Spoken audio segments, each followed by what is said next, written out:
ఇప్పుడు సూర్యగ్రహణం వస్తుంది కాబట్టి అసలు ఎప్పుడు వచ్చింది మ్యామ్? అసలు ఈ సూర్యగ్రహణం వల్ల అసలు ఏ రాశుల వారికి ఎలా ఉండబోతుంది అంటారు? తప్పక ఫస్ట్ అది మాట్లాడదాము. ఎప్పటికైనా సరే గ్రహణం అంటే ఏంటంటే పుణ్యకాలం ఉంటుంది, అలాగే ఏంటంటే నెగిటివ్ ఎనర్జీస్ ఉంటాయి, పాజిటివ్ ఎనర్జీస్ ఉంటాయి. దాని గురించి కూడా మనం మాట్లాడుకుందాం.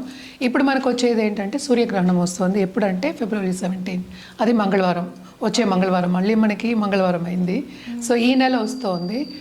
అండ్ ఆల్సో అమావాస్య రోజు వస్తుంది అనమాట. అదొకటి కాకుండా మోస్ట్ ఇంపార్టెంట్ ఏంటంటే ఇది కుంభంలో రాహు గ్రహస్థ గ్రహణం, సూర్యగ్రహణం. అండ్ ఆల్సో రాహు గ్రహస్థ అంటే రాహు ఇప్పుడు ఎక్కడున్నారు అనేది మనం చూసుకోవాలి. అంటే రాశివారీగా మనం చూసుకుంటాం. కుంభరాశిలో రాహు ఉన్నారు. అదొకటి కాకుండా కూటమి జరుగుతోంది అక్కడ. మార్స్ మాత్రం ఏంటంటే మనకి అంటే కుజుడు మాత్రం మనకి మకరంలో ఉన్నారు. మిగతావన్నీ గ్రహాలు చూసామంటే సన్తో పాటు మనకేమో కుంభంలో ఉన్నారు. అంటే ఏమేమి ఉన్నాయి? Sun, Mercury, Venus. ఇప్పుడు మూన్ కూడా చేరుతోంది, 4వది. And also Rahu.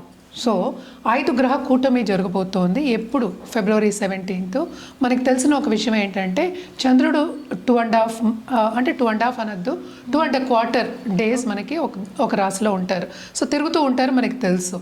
సో అది అమావాస్య రోజు వచ్చింది February 17. అండ్ ఆల్సో ఏంటంటే చంద్రుడు ధనిష్ట నక్షత్రం 4వ పాదంలో ఉన్నప్పుడు వస్తుంది. అంటే ఏంటి? జస్ట్ ఎంటర్ అయినప్పుడు, కుంభానికి ఎంటర్ అయినప్పుడు మనకి ఈ గ్రహణం అనేది వస్తుంది. సో జనరల్గా మనం చూసామంటే కూడా గ్రహణాలు మనకి యాన్యువల్ ఎక్లిప్సెస్ ఉంటాయి, 2 షువర్గా ఉంటాయి అన్నమాట. సో దీని తర్వాత మనకి ఏంటంటే వచ్చే పౌర్ణమి అంటే March 3కి ఏంటంటే మనకి చంద్రగ్రహణం ఉందన్నమాట. అది కేతు గ్రహస్థ వస్తుంది. కానీ రాహు కేతువులు కూడా మనకి ఏంటంటే ఎదురెదురే ఉంటారు కనుక సో 2 రాశులు ఎఫెక్ట్ అవుతాయి. సో బేసిక్గా ఏంటంటే గ్రహణం, ఈ గ్రహణం February 17 మనకి ఇండియాలో కనిపించట్లే. ఎక్కడ కనిపిస్తోంది అంటే అంటార్క్టికా దగ్గర కనిపిస్తోంది. And also ring of fire కూడా ఫామ్ అవుతోంది. అంటే మనం చూస్తూ ఉంటాం కదా, మనకి షాడో పడినప్పుడు అంటే ఏంటి, ఎర్త్ షాడో పడినప్పుడు లేకపోతే ఏదైనా మధ్యలో ఒక ప్లానెట్ వచ్చినప్పుడు మనకి షాడో పడుతుంది. అంటే ఏంటి, లైట్ అనేది మనకి ఎర్త్కి రాదనమాట. సో మూన్ జనరల్గా మధ్యలో వెళ్ళినప్పుడు మనకి షాడో పడుతుందన్నమాట. సో అదేంటంటే పూర్ణంగా, ఆల్మోస్ట్ పూర్ణంగా మనకి కనిపించబోతుంది. టోటల్ సోలార్ ఎక్లిప్స్ కింద కనిపించబోతోంది. సో అప్పుడే మనకి ఏంటంటే రింగ్ ఆఫ్ ఫైర్ అనేది కనిపిస్తుంది. ఇది కూడా ఎక్కడ కనిపిస్తుంది? ఎక్కువ అంటార్క్టికాలో కనిపిస్తుంది అనమాట. ఇండియాలో అయితే ఏమీ లేదు. బట్ జనరల్గా ఏంటంటే గ్రహణం వచ్చినప్పుడు అంతా మనం కొన్ని విధి విధానాలు మనం పాటిస్తూ ఉంటాం. సో ఏం పాటించాలి అనేది వెరీ ఇంపార్టెంట్. ఈసారి మనం ఎక్కువ పాటించక్కర్లే. బట్ జనరల్గా చూసాము అంటే ఎప్పుడు పాటించవలసింది ఏంటంటే అది పట్టుకున్నప్పుడు, అంటే గ్రహణం పట్టుకున్నప్పుడు స్నానం చేస్తాం, పట్టు విడుపప్పుడు స్నానం చేస్తాం. అదొకటి కాకుండా దర్భ మనం గ్రాస్ వేసుకుంటాం అనమాట అన్నిటి మీద, తినుబండాల మీద. ఎందుకని అంటే ఏంటంటే నెగిటివ్ ఫోర్సెస్ ఉంటాయి, పాజిటివ్ ఫోర్సెస్ ఉంటాయి. సో ఇవి రెండింటిని మనం కాపాడడానికి, ఫుడ్ని కాపాడడానికి మనం చేస్తూ ఉంటాం. అంటే ఏంటి, దర్భ వేస్తారు, అలాగే ఏంటి తులసి ఆకులు కూడా వేసుకుంటూ ఉంటారనమాట. అదొకటి కాకుండాను మనం ఏంటంటే ఆ టైంలో ఎక్కువ మనం ప్రతిష్టానం అవన్నీ కూడా చేయకుండాను అక్కడ కూర్చుని మనం ఏంటంటే హోమాలు కానీ పెద్ద పెద్ద పూజలు కానీ అవన్నీ చేసుకోకుండా ఆధ్యాత్మికంగా స్పిరిచువల్ గ్రోత్ మీద లేకపోతే మంత్రసిద్ధి మీద ఎక్కువ మనం కాన్సన్ట్రేట్ చేస్తామన్నమాట. ఇది బెస్ట్ టైం టు గెట్ మంత్రసిద్ధి. అంటే ఏంటి, సిద్ధులు పొందడానికి ఇది చాలా మంచి సమయం. మన సినిమాల్లో కూడా చూస్తూ ఉంటాం, నెగటివ్గా చూపిస్తూ ఉంటారు. సిద్ధులు వస్తాయి, ఎక్లిప్సెస్ వచ్చినప్పుడు సిద్ధులు వస్తాయి. ఎక్కువ మనకి ఏంటంటే నెగటివ్ ఫోర్సెస్ ఎక్కువ అవుతాయి కనుక మనకేంటి, ఆ ఫోర్సెస్ ఎక్కువ అవుతాయి కనుక మనం ఏదైనా ఒకటి చేయాలి అంటే కనుక చెయ్యొచ్చు అనేది మనకి సినిమాల్లోంచి చాలా చూస్తూ ఉంటాం. బట్ జనరల్గా చెప్పుకోవాలి అంటే కనుక తప్పక ఏంటంటే ఆ టైంలో మంత్రోపదేశం చేసుకోవచ్చు, తీసుకోవచ్చు కూడాను, ఒక గురిని పాటించవచ్చు. అదొకటి కాకుండా జపం కంటిన్యూస్గా తీసుకోవచ్చు. ఎందుకంటే ఆ టైంలో మనకి ఎనర్జీ అనేది అనుకూలంగా ఉంటుందన్నమాట సిద్ధులు పొందడానికి కానీ, మంత్రం ఉపదేశాలు తీసుకోవడానికి కానీ. సో అదేంటంటే అమృతకాలం, అంటే ఏంటి, మంచి కాలం కింద మనం చెప్పుకుంటూ ఉంటాం అన్నమాట. ఇది ఈ గ్రహణం ఎప్పటి నుంచి ఎప్పటి వరకు ఉంది అంటే మధ్యాహ్నం 3 నుంచి 3:30 అనుకుందాము. రాత్రి 7:57 అలాగే 8 వరకు ఉంది. ఆల్మోస్ట్ 4 hours ఉంటుంది. లేదు, పాటించక్కర్లేదు. ఇప్పుడు పట్టు విడుపు అక్కర్లేదు, ముందు స్నానం అక్కర్లేదు. ఇవన్నీ జనరల్గా చెప్పుకోవడం ఎందుకంటే తెలియాలి ప్రేక్షకులకి అని చెప్పడం అనేది జరుగుతుంది అనమాట. ఇండియాలో కనిపించదు కనుక మనకి ఏంటంటే మనం ఏమీ చేయక్కర్లేదు. మామూలుగా ప్రతిష్టానం చేసుకోవచ్చు, పూజలు చేసుకోవచ్చు, అన్నీ చేసుకోవచ్చు, ప్రాబ్లం ఏమి ఉండదు అనమాట. బట్ జనరల్గా మనం చెప్పేది ఏంటంటే ఇంకో జాగ్రత్త జాగ్రత్త ఎప్పటికైనా చెప్పేది ప్రెగ్నెంట్ ఉమెన్కి చెప్తూ ఉంటాం. కడుపుతున్న వాళ్ళు పడుకునే ఉండాలి, కదలకూడదు, ఇవన్నీ చెప్తూ ఉంటారు గ్రహణం టైంలో. ఎస్పెషలీ సోలార్ ఎక్లిప్స్ వచ్చినప్పుడు ఎక్కువ చెప్తూ ఉంటాం అనమాట. ప్రభావం ఎక్కువ ఉంటుంది, ఆ ఫోర్సెస్ది, ఆ ఎనర్జీస్ది ఎక్కువ ఉంటుందని చెప్తూ ఉంటాం. ఈ టైంలో ఏంటంటే జాగ్రత్త తీసుకోవాల్సింది ఏంటంటే ప్రెగ్నెంట్ ఉమెన్ అంటే ఏంటి, కడుపుతున్న వాళ్ళు, నిండు గర్భిణీలు కొంచెం ఎండ దగ్గరికి వెళ్లకుండా ఉంటే, ఎండలో వెళ్లకుండా ఉంటే చాలు అని చెప్పడం జరుగుతుంది. అంటే ఏంటి, ఏదైనా చేయొచ్చు, టీవీ చూడొచ్చు, తినచ్చు, అన్నీ చేయొచ్చు. ఎందుకంటే ఇక్కడ కనిపించట్లా. మనం ఇందాక చెప్పిందంటే జనరల్గా ఏం చేయాలో నేను చెప్పడం జరిగింది అనమాట. ఏదైనా చేయొచ్చు, కానీ సన్కి డైరెక్ట్గా ఎక్స్పోజ్ అవ్వద్దు. ఎందుకని ఇది చెప్తున్నాం అంటే, ఎక్కడైనా సరే ఇది మన లోకమే కదా, మనం ఈ లోకంలోనే ఉన్నాం. మనకున్నది ఒకటే సన్, మనకే 100 సన్లు లేవు కదా. ఒక గ్రహం గురించే మనం మాట్లాడుతాం, సన్ గ్రహం. అంటే సూర్య ఎక్లిప్స్ అవుతుంది, అంటే సోలార్ ఎక్లిప్స్ అవుతుంది, ఒకటే కదా మరి గ్రహం. సో దాని ప్రభావం, రేస్ అనేది, ఎనర్జీ అనేది ఎక్కడైనా అలాగే ఉంటుంది కదా. సో మనకి కనిపించకపోయినా ఆ రేస్, ఆ ఎనర్జీ మనకి ఇక్కడికి వచ్చినప్పుడు, ఇండియాకి వచ్చినప్పుడు కూడా కొంతవరకు ప్రభావితం అవుతుంది. అండ్ ఆల్సో నెగిటివ్ ఎనర్జీ మనకు వచ్చే ఛాన్సెస్ ఉన్నాయి. సో ఎందుకు ఛాన్స్ తీసుకోవడం అనేది మనం ఇవన్నీ చెప్పడం జరుగుతుంది అనమాట. సో జనరల్గా మనం చూసామంటే గర్భిణీ స్త్రీలు బయటకు వెళ్ళకూడదు, ఇవన్నీ చెప్తూ ఉంటాం, జాగ్రత్తలు చెప్తున్నాం. అది ఇది తుంచకూడదు, ఇలాంటివన్నీ చెప్తూ ఉంటాం. అదే, సో ఇప్పుడు పడుకోమని చెప్తారు, అసలు కదలకూడదు అని చెప్తూ ఉంటారు అనమాట. ఇవన్నీ ఏమీ అవసరం లేదు, ఎండలో వెళ్ళొద్దు. ఎందుకంటే ఇది కూడా మనకి ఏంటంటే ఆఫ్టర్నూన్ వస్తుంది. సో మనకి సన్సెట్ అయ్యే టైం అంటే 6 o'clock అనుకుందాము. సన్సెట్ అయ్యే వరకు అంటే ఏంటి, ఒక 2 గంటలే కదా. సో ఈ టైంలో తినచ్చు, ఏదైనా చేసుకోవచ్చు అనమాట, ప్రాబ్లం ఏమి ఉండదు. పూజలు కూడా చేసుకోవచ్చు. కానీ ఇవన్నీ ఏం చేస్తాము, గ్రహణం ఇక్కడ కనిపించినప్పుడు, మన ప్రదేశంలో కనిపించినప్పుడు ఎప్పటికైనా సరే ఇవన్నీ అంటే ప్రతిష్ఠ చేయడం కానీ, పూజలు చేయడం కానీ, అలాగే ఏంటంటే మనం తినడం కానీ ఇవన్నీ ఏమీ చేయమన్నమాట. సో జనరల్గా ఏంటంటే స్నానాలు చేస్తాం, అదొకటి కాకుండా దానం ఇవ్వడం చెప్తాం. ఈ టైంలో మనకి ఇక్కడైనా సరే, మనకి ప్రపంచంలోనే జరుగుతుంది కనుక దానం ఇవ్వడం అనేది వెరీ ఇంపార్టెంట్. ఏదైనా సరే తెల్ల వస్తువులు దానం ఇవ్వమని చెప్తాం అనమాట. అంటే బట్టలు అవ్వచ్చు, అలాగే బియ్యం అవ్వచ్చు, అలాగే ఏంటంటే ప్రతిమ, సిల్వర్లో చేసిన ప్రతిమ. ఏం ప్రతిమ, స్నేక్ది. అంటే మనకేంటో ఒక పావు ప్రతిమ ఉంటుంది, అది తీసుకెళ్ళి మనం దానం ఇవ్వడం అనేది ఆన్మాయితీ అనమాట. అదొకటి కాకుండా అర్ఘ్యం ఇవ్వడం, సూర్యుడికి అర్ఘ్యం ఇవ్వడం జనరల్గా మనం ఎప్పుడు చేస్తున్న ఒక పద్ధతి. సో ఇది కంటిన్యూస్గా చేసుకోవచ్చు. కానీ ఇదివరకు ఏం చేసేవాళ్ళు అంటే, గ్రహణం ముందు అన్నీ ఏంటంటే మనం సర్దేసి పెట్టేసుకుని, అన్ని గర్భలు వేసేసి, అన్ని దర్భలు వేసేసుకుని రెడీ పెట్టుకుంటాం. ఇదేంటంటే ఊరగాయలు అవన్నీ ఏంటంటే ఇదివరకు ఫ్రిడ్జ్లో అవి ఉండేవి కాదు. సో ఊరగాయలు కానీ, పళ్ళు కానీ అవన్నీ ఏమి పడేసుకోలేము కదా. సో దాని మూలనే ఏంటంటే పళ్ళుకి ఏమి ఉండదు, నెయ్యికి ఏమి ఉండదు, పెరుగుకి ఏమి ఉండదు అని చెప్తూ ఉంటాం అనమాట. జనరల్గా మనం చూసామంటే మనం చేసిన వస్తువులు, అన్నం కానీ అంటే ఏంటి, మనం వండుకున్న వస్తువులు. సో గ్రహణం అయిన తర్వాత స్నానం చేసి వండుకునేవాళ్ళు, దాని తర్వాతే తినేవాళ్ళు. అది వాట్ ఎవర్ దానికి ముందు ఉన్నదేమో అంటే ఏంటంటే ఇదివరకు ఎవ్రీడే చేసుకుని తినడం అనేది అలవాటే. అంటే పూటకి వండుకునేవాళ్ళు కదా. సో పొద్దున్నది సాయంత్రం తినడం కానీ అలాంటివి ఎక్కువ చేసేవాళ్ళు కాదు. సో ఇది కూడా ఏంటంటే గ్రహణం కూడా మనకి అలాగే అనమాట. గ్రహణం ముందు అన్నీ తోవేసుకుని క్లీన్గా పెట్టేసుకుని దాని తర్వాత వండుకొని తినడం అనేది మనకి ఆన్మాయితీ ముందు నుంచి. చిన్న డౌట్, ఇప్పుడు అసలు ఈ గ్రహణాలకి మనం ఫుడ్ తినడానికి ప్లస్ ఈ ప్రెగ్నెంట్ లేడీస్కి అసలు వీటన్నిటికీ ఏంటి మేడం రిలేషన్? Negative energy. ఇప్పుడు ఏదైనా నెగిటివ్ ఎనర్జీ వచ్చిందంటే కనుక, అంటే నెగిటివ్ ఎనర్జీ ప్రభావం అంటే energy, we are all energy, energy field అంటాం. సో మనం కూడా ఎనర్జీయే కనుక, సపోజ్ ఏదైనా నెగిటివ్ ఎనర్జీ వచ్చిందని, ఎందుకంటే ఇది షాడో పడుతుంది. అండ్ గ్రహాలు కూడా మనం మాట్లాడుకుంటే రాహు, కేతు షాడో గ్రహాలు. And also they are malefics, అంటే ఏంటి, చెడు చేసే గ్రహాలు. సో జనరల్గా మనకి ఏంటంటే ఇప్పుడు ఫుడ్ ఎప్పటికైనా సరే అది కూడా ఎనర్జీయే, కరెక్ట్. సో వండుకున్న ఫుడ్ కూడా దానికి ఒక ఎనర్జీ ఉంటుంది. ఎప్పటికైనా సరే మనం అన్నం పరబ్రహ్మ స్వరూపం అంటాం. సో దేవుళ్ళలాగా చూస్తాం అనమాట.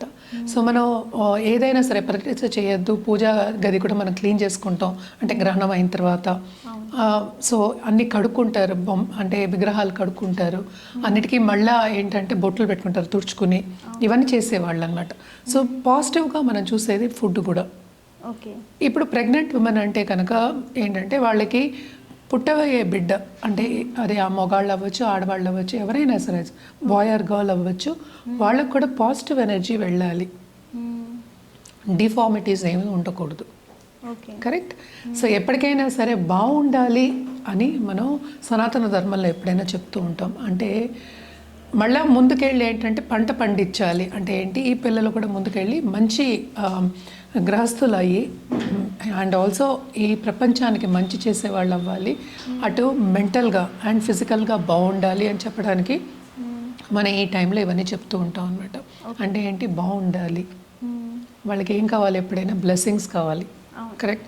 సో ఏమి నెగిటివ్ అవ్వకూడదు అని చెప్పడానికి ఇదే చాలా ఎగ్జాంపుల్స్ కూడా ఉన్నాయి. అంటే ఏంటి, తుంచిన వాళ్ళకి డిఫార్మిటీస్ వచ్చాయి పిల్లలకి అని అందరిది మనం తీసుకోలేము, బట్ మనకి ఎప్పటికైనా సరే prevention is better than cure.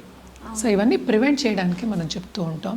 Food is also like that. అంటే ఏంటి, ఫ్రెష్గా చేసుకుని తినడం, ఆ నెగటివ్ ఎనర్జీ ఇది మనం ఎందుకు తినాలి అన్న ఒక ఉద్దేశం మీద ఇది పెద్దవాళ్ళు మనకు చెప్పారు. ఇప్పుడు నేను చెప్పింది కాదు, మిగతా వాళ్ళు చెప్పింది కాదు, ఇవన్నీ పెద్దవాళ్ళు చెప్పిన ఒక పద్ధతి అనమాట. సో పద్ధతి పాటిస్తున్నాం.